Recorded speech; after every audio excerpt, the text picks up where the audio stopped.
Isang araw, nagmamaneho sa Cubao.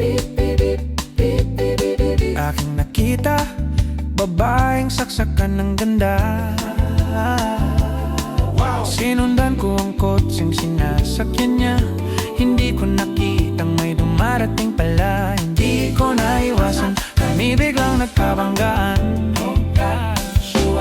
Nung magkamalay ay nasa ospital na ako. Inasikaso ng doktor na pili ng nanay ko. Doktor na pili ng airmats ko. Biglang-bigla na lang ang nurse nandyan na. At para kong nakitang anghel sa ganda. Kahit nagdidilyo, itong nasabi ko sa kanya. Ale, nasa langit na ba ako? Ale, nasa langit na ba ako? Mama, kayo po ba si San Pedro? Kayo ba si San Pedro? Okay lang sa akin kung ako'y dedo na. Basta't ikaw ang lagi kong kasama. Kaya ale, nasa langit na ba ako?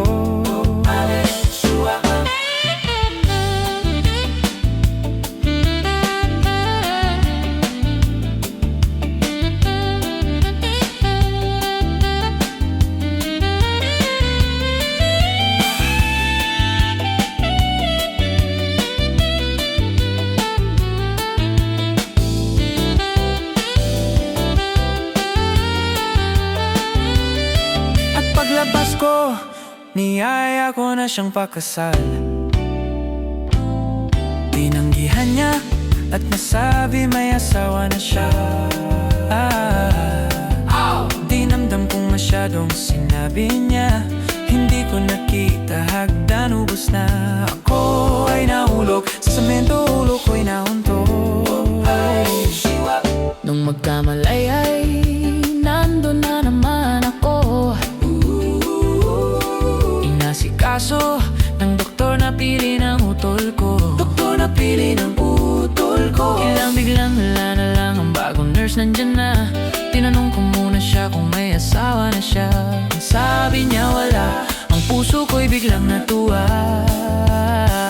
At nasabi kong, ale, nasa langit na ba ako? Ale, nasa langit na ba ako? Mama, kayo po ba si San Pedro?